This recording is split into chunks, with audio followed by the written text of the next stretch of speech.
Welcome to NAGLREP Success, a podcast series featuring the talents of LGBT real estate agents and allies who inspire the LGBT community. I'm your host, David Cerrotis. We are thrilled today to welcome one of the foremost authorities of luxury real estate in the world, Coldwell Banker's Craig Hogan. Craig recently launched Coldwell Banker's new luxury program, Coldwell Banker Global Luxury. It's his second major industry launch on the luxury side.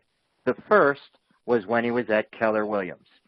It is our pleasure to welcome one of the esteemed members of the real estate industry. Welcome, Craig. Thank you.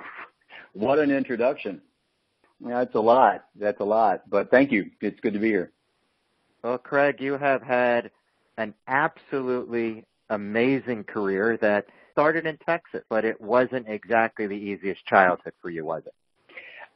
No, quite frankly. I had a little bit of a rough start. I was born in 1961. My mother was single. Just not a good environment. So we were very fortunate. My grandparents raised me with my mother there as well, obviously. Along the way, she ended up getting married. It was a complicated situation. I wasn't welcome, so I kind of had to hit it on my own. So I was out there on my own for a while, pretty young. Learned how to navigate that minefield, and it all turned out. But yeah, it was a little bit of a rocky start. My earliest, journey into being in the sales industry was actually as an insurance broker when I was 20 years old. It just seems like a lifetime ago. But that was my first 8 years of being in front of people, presenting, convincing, doing all the things we do, and traveling on the road, and working in an industry that was full of people a lot older than me, because I sold investment brokerage, and that was quite a nice run. But that all changed when my first love is automotive, so that all changed when I decided to get into automotive detail and paint and body shops, which was really a great 3 or 4 years. I had a lot of fun. Did you manage your own company? Yeah, I had 2 locations. We had this was back when automotive detail was really hitting it off. So we were in the Houston, Texas area, in the River Oaks area. It was just a lot of fun, and my brother got to work with me, and my partner got to work with me, and then along came Mary Kay. Let's save Mary Kay for a second. Why did you choose to start in insurance? This is strange, but so my biological father had left my mother when she was with child, me, back in 1961. Can you imagine? It's hard to believe because I'm only 22. So or so I like to think. So oddly enough, when I was 19, I met my biological father, who had a long career in real estate and had moved over to insurance. And it just was something that was exciting to me, and doing something like that gave me the opportunity to be out on my own and do my thing and work with other professionals and be on the road. And so I gave that a run, and that was a really nice 7 years or so. It taught me a lot. And you were able to marry sales with the entrepreneurial spirit with the car detailing company. What did you learn in that second phase of your career? Well, that's a whole different experience. I mean, we had 2 locations, and cars are just my first love. So I loved being around all of that. But I learned that this is a lot of hard work, and when you have a lot of people who depend on you, it's very different than being on your own. Like, when you're in sales, whether it's real estate or insurance or whatever, you're your own guy and you're responsible for everything. But when you're responsible for other people, it just changes. And I enjoyed it. It was a lot of fun. But when it was over, I was fine with that. So let's go and talk about your entry into Mary Kay, how that happened, and then if you could talk about your rise and the acquisition of a pink Cadillac. To this day, it's odd how it happened, but this was in 1990, and there were some individuals I knew. These were all women. One of the young girls at the time was just really one of my dearest friends. Her mother was always just a wonderful, wonderful woman. She's still one of my closest friends today. But she was always this super glamorous, always just looked incredible, and beautiful hair, beautiful nails, a lot of diamonds and all that kind of stuff, all that flashy stuff. And just really, really an inspirational woman. But I knew them as friends.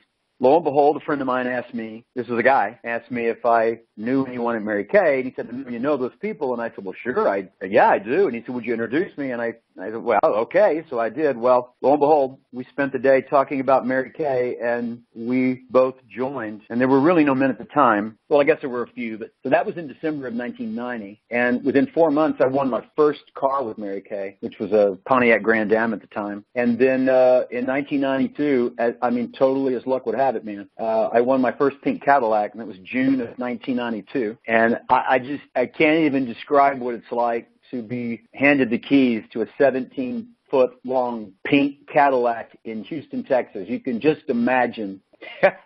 It was fun. It was fun. It was certainly interesting. I got looked everywhere I went. And I was with Mary Kay till 1996 when I got into real estate. I actually got to meet Mary Kay herself before she passed away in 96. And we had the big seminar, which is when all the associates get together. It's one of the biggest gatherings of its kind in the world. And she had me come backstage, and all the press that surrounded me being awarded the Cadillac, she had saved all of it and had it all put into a scrapbook is what you call it. And she presented it to me and kissed me on the cheek and said thank you. And it was just a very moving moment and something I'll always remember. How do you achieve such greatness in that type of career, which is largely door to door? Yeah, so there's two ways really to make money in sales of that type, and that is by selling whatever the product is, and then by adding people to the sales team. And so you can't really sell enough product to be in a car, so that comes by adding people to your team. Basically, if you help enough other people get what they want, you in turn get what you want. So, the way it worked in my time is if you help 4 other individuals win their cars, you were actually on track to win your Cadillac at the time. I had 4 dynamite women who won their cars their first year too, which put me into the car. So it truly is helping enough other people get what they want. You in turn get what you want. I know that's an old philosophy, but that's exactly how that program works. Why did you leave success in Texas to go up to Chicago? Well, at the time, Chicago really did not have a big presence of Mary Kay in the downtown area. It was pretty much suburban. So we saw an opening to really hit it big and did. And that was 1994. And it's kind of funny, man. We hit the streets, started talking to people, holding the skincare classes and talking to new recruits. And we were pretty much, it was like on our own. But, every once in a while you have an opening and you got to seize that moment. Looking back on it, it was a good move. It was your entire team? Just me and the 2 other women I talked about earlier. We all came up together. When you achieved success, was it because of your personality? You walk into a room and you almost instantly own it. Were you always like that? I look back on, I think maybe just a little bit of my rough beginnings, sort of like, created who I am. I think that happens to all of us. And I think I figured out early on that I had a gift of, I was just always confident. I like being around people. I'm very energetic, and I'm not quiet. And so I have no problem walking into a room and introducing myself to everybody. And if I'm given the chance, I will take over the conversation. It's sort of just in my nature. I use that to my advantage, and it's not that I don't get nervous. It's not that I'm not intimidated, but I'm never scared. So let's take our first break and talk about NAGLREP's 2nd annual LGBT Housing Policy Summit.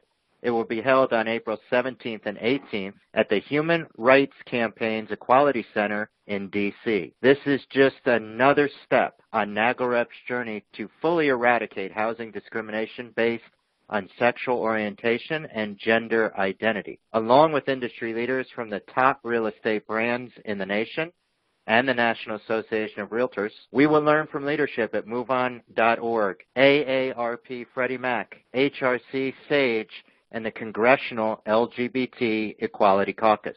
We will also visit Capitol Hill and lobby with our elected officials. Please take a moment to register for this incredible event at NAGLREP, NAGLREP.com. Let's get back to your story, Craig. You're in Chicago, and you now decide that you want to get into real estate. Why did that happen, and how did it happen? Well, it was quite by chance. I mean, it was never a plan. I knew a lot of realtors. A lot of my family were realtors.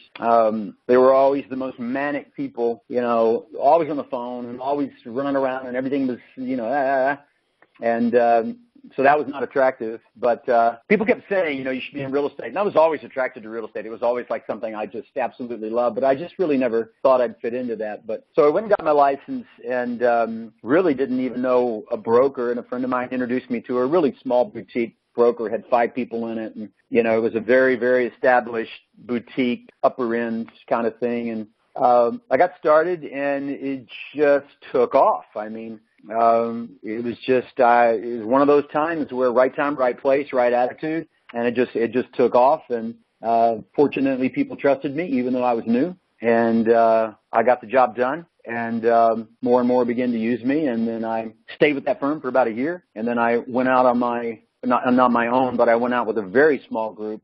This was at a really, really uptick in the market, but a small group of 10. We went out when on our own when development was really taking off in Chicago, and we were just rocking and rolling. And along came the Keller Williams franchise to Chicago. There was not one there. We were the very first office to open up. I was the very first agent. So at the time, we really didn't know much, but they did have a track record of systems, tools, and models, which we did not have because we were independent and on our own, just kind of running around. And so that's when that started, and that was 1999. And I was with the Keller Williams franchise for 12 years. And during that time, you also met Rudy. Yeah, I met Rudy in 96.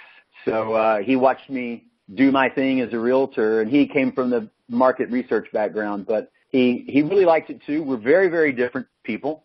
We've been together a long time, and I think part of our success is that we're complete opposites. I'm a full tilt, there's no off button on this thing. It just runs and runs and runs. And Rudy's the opposite, so he's the stabilizing factor. We found that to be the case with us in our career together. Oddly enough, a couple together that long, working together all day long, we somehow managed to make it work. I do not know that that's doable with every relationship, but it was for us. So I was always the guy who went to get the listings, and he was the guy that really was able to take care of the buyers. The buyers were just not in my wheelhouse, let's say. I was better as the front man, and so it's we were a perfect synergy together, and so it worked out.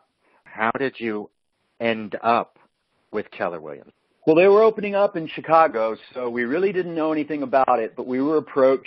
I knew the people that were doing it, trusted them, admired them. They presented to us and walked us through what was involved and what they could provide and what we were going to do. And it all seemed to make sense at the time for us because we really didn't have any structure, and real estate agents without structure is a recipe for disaster.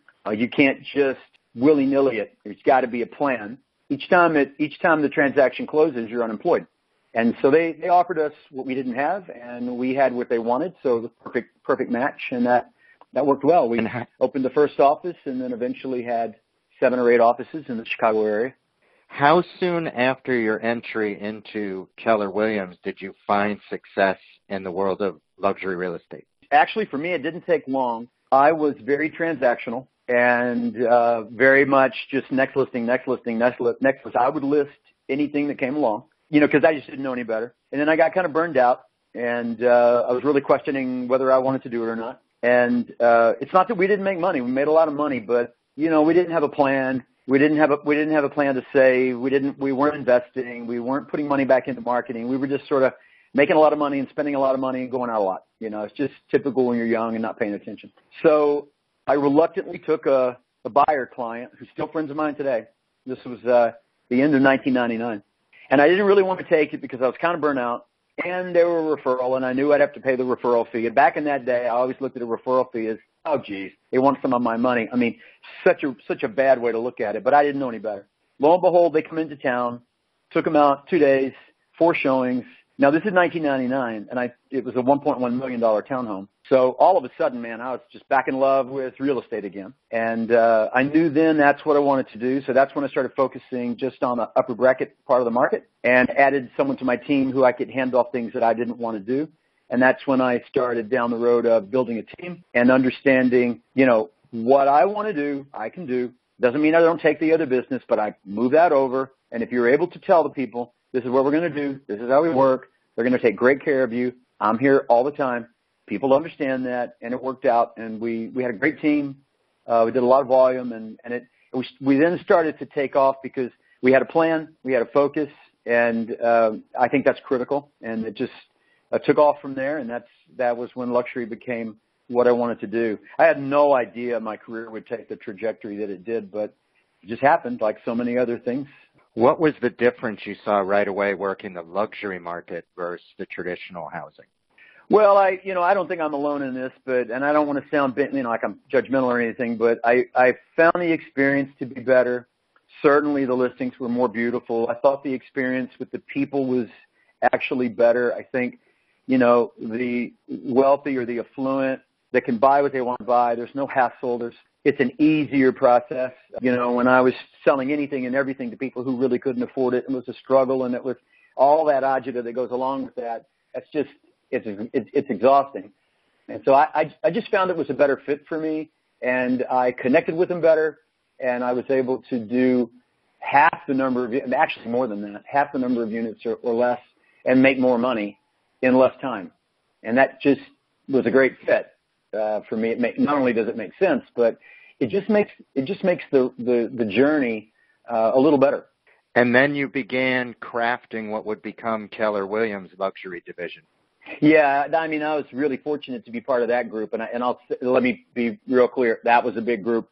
There were a group of us that were the founding members of the KW Luxury Homes Division, and this was back in, I guess, 06, 07. And what a group that was. And I still remember every single one of them and how much they meant to me. And we were the group that organized the whole idea of having a luxury division in a brand that really didn't believe that there should be many fractions and things like that, because KW is it's a great company, great model, but it's just different than a lot of, they don't like a lot of different things. It's very straightforward. And so the idea of having a standalone luxury division with magazine and signage was just a little not in the mix for that, but then soon it became that. And look at them today. My gosh, they've done so well. They've just done so well. So that was a very good experience for me. I got to travel around. I got to be with these incredibly productive, inspiring people, and it changed my trajectory for sure. And I think helped get me where I am now. Well, we are going to continue the Craig Hogan story and learn from Craig, but we are going to take another break. The 5th annual NAGLREP National LGBT Real Estate Conference. It'll be at one of America's favorite resorts in Palm Springs, and as we're still in wintertime, let's think about the beauty of Palm Springs. In October 2nd through the 4th, the conference will be another star-studded affair. We're expecting the largest crowd ever in NAGLREP history, and you are able to register right now at NAGLREP.com. So, Craig, let's come out of break. You ended up with Coldwell Banker through an acquisition. What was that process like for you? Well, it came out of the blue. It was January 2012. I went to a meeting with the owner of the KW offices in Chicago. He owned the region and the offices, so he was the lead guy. I thought the meeting was about our strategy for the year. When I got there, he sat me down and had me sign a non-disclosure agreement, which I thought was, oh boy, here we go. And that's when he told me he had sold the company, and he had not necessarily sold me with it, but I was part of the transaction if I chose to stay. I said, all right, let's talk about it. So I signed the papers, as did the woman I was with, Susan Swift, who ran the city region. And later that evening, we found out it was Coldwell Banker, residential brokerage in Chicago, and we were driven to their offices, and I suppose by 8:30, 9 o'clock that night, we had finished. I met their entire leadership team, and, everyone knows this. I've said it on stage, and I've said it out loud before. I was incredibly excited. I always viewed Coldwell Banker as, competition, no doubt, but I always viewed Coldwell Banker as, that's the Mercedes, that's the Bentley of real estate. I still think it is today.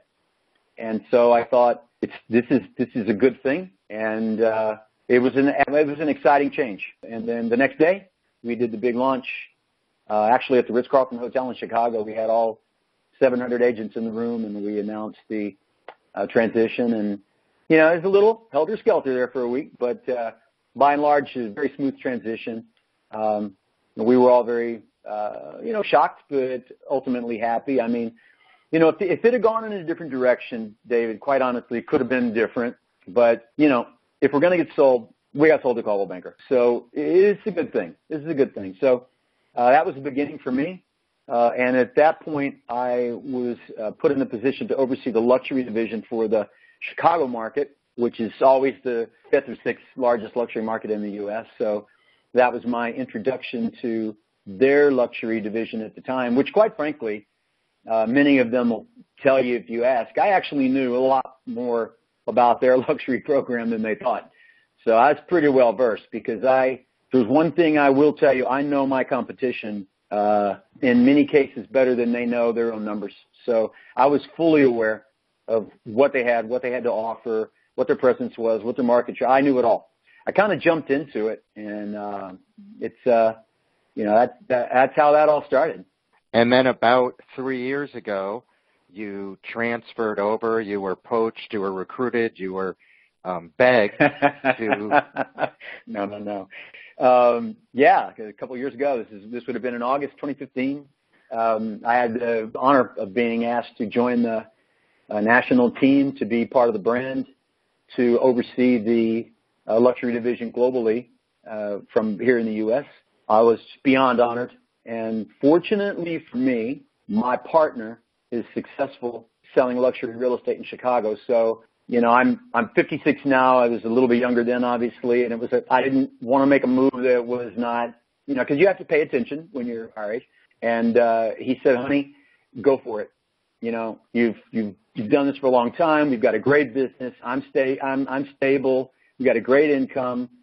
So I thought, let's give this a try. So I jumped on it, and it's just been honestly, it's just been the highlight. It honestly has of my sales career. And you relaunched Coldwell Banker's global luxury program to great fanfare. What were the big changes from the past? Oh man, the only way to answer that is everything, right? We were tasked with taking the largest, longest running luxury division of any brand out there. Coldwell Banker Previews at the time is what the name was, has been a global leader since 1933, if you can imagine. So it was no small task. We were asked to take the program, throw everything on the table. If it worked, great. If it didn't, scrap it and keep moving forward. And that's what we did. So what we did that we haven't done in the past, and what we did, and I think this was the best thing we did, we gathered our people together. So the new luxury division is known as Coldwell Banker Global Luxury. This is a luxury division that was put together by the top agents in the company. They all had a say in it, or it was a very large group. They had a say in it. Everything we added, everything we kept, everything we enhanced, they were all involved.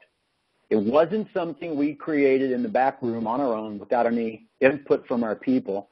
And I think I certainly know from my team and those I work with in Coldwell Banker, the agents do love to know that they were part of creating something that they ultimately are going to be using every day. Because, in the end of the day, an agent has to go out on a listing consultation and talk about their brand and talk about their wares and why I'm better than the next guy.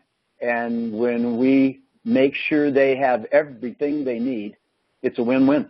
So we launched April of last year, and it just really took off. It's been globally accepted. And you have come across some of the top agents in the world in selling luxury real estate. I'm curious, for those who aspire to get there or who want to learn, what are some of the attributes that you see in some of these real estate superstars? I'll start with this one because it's important. Confidence without ego is a really attractive thing. When you get really, really, really successful in our industry, and I think a lot of these realtors are going to understand what I'm talking about. There's a lot of ego that goes along with real estate, and there just shouldn't be. We open doors and we sell land. We're not helping the blind see here. Being confident and being at peace with that and losing the ego, that's something that I see with the top 10. And, like our number one agent for 2017, he did $547 million in volume. I mean, This is bigger than most companies. This is one individual. And you could not meet a more polite and proper and gracious individual. And I see that with all of the top tier. The ones who want to act like they are but aren't, that's where the confidence is actually fear, and you can see it. So I would tell you, but confidence also comes from being well-rehearsed, well-scripted. These people that I work with, they know exactly what they're going to say, when to say it, how to say it, what not to say. They've done it over and over and over again, and they don't practice on sellers and clients and sellers and buyers. They practice on other brokers to get feedback. That's something I've always tried to share with people. Don't wing it with a client. They can see it. You get rehearsed, you get scripted, you get practiced in the office. You do your listing consultation live in front of other people. I know it's make your stomach in knots, but believe me when I tell you, that's where you practice until you're really, really good. And then when you get out in the field, you feel much more confident because it's not the first time for you to do it. Craig, you talk about luxury. It's usually defined as the top 10% of any market. How does an agent crack into that sphere? Well, I would tell you it's not easy. It's not easy. You got to look at when you look at the luxury market for the United States. If you're looking at $1 million and greater, you're talking about roughly 3% of the market, of the total market. So it's this really small pie. It just doesn't look it, but it's a small pie. And, of course, everybody wants a piece of that pie. So I think it goes without saying that if you want to work in that space, your competition's going to be good. Well, actually, they're going to be great. And so good is not good enough. You've got to be really, really good. So you have to, you have to practice. You have to learn your trade. You have to become an expert at your pricing. You have to become an expert at research. You have to know your market front to back. It takes time and actually a lot of hard work and a lot of failure along the way. I mean, you get turned down a lot, but it's well worth it. I will tell you that it's well worth it because once you get in there, then you have one success, then another. My experience, my 20 plus years has taught me that the things we do seem to replicate, right? So if you take a really, really low end listing and it's got grass high and it's unpainted and it's so bad you don't even want to take photos, but you take the listing anyway, you're going to get another one, and you're going to get another one, and you're going to get another one. And I know it's hard in the beginning to say no to things, but eventually you get to the point where you make a decision, which road am I going to travel on? And I think learning how to say no is something I've learned along the way. In the beginning, I would take any listing that came my way, but then you become more selective. And when you say no, they want you even more. But in the luxury space, pricing is critical. It's very hard to price properties that are in the top 1 to 5%. In the top 10% is hard, but in the top 1 to 5%, a lot of times there are no comps. And so they could be somewhat unique, or they could be very rare. They could be custom. So if you do not know your stones, tiles, woods, electronics, smart home, the materials that go into home, if you can't tell the difference between a $500 Delta faucet and a $5,000 Dornbach faucet, you probably have a problem. And so there's a lot of research. I think becoming a master of your craft, I think that is the difference between the people that do very, very well versus the people who are, I would say, the mass of realtors who make great livings and do a lot of business, and that's great. It's just if you want to get in that really, really upper bracket, there's just a lot more work and a lot more skill set that goes into it. Craig, you certainly are one of the leaders in luxury, and this has been an absolute thrill for all of us to hear from you, your experiences, your stories, your depth of knowledge, and we are absolutely thrilled that you took the time to be with us. We're all looking forward to hopefully seeing you on October 2nd through the 4th in Palm Springs for the NAGLREP LGBT Real Estate Conference. Hopefully you and Rudy can come. I'm looking forward to it, man.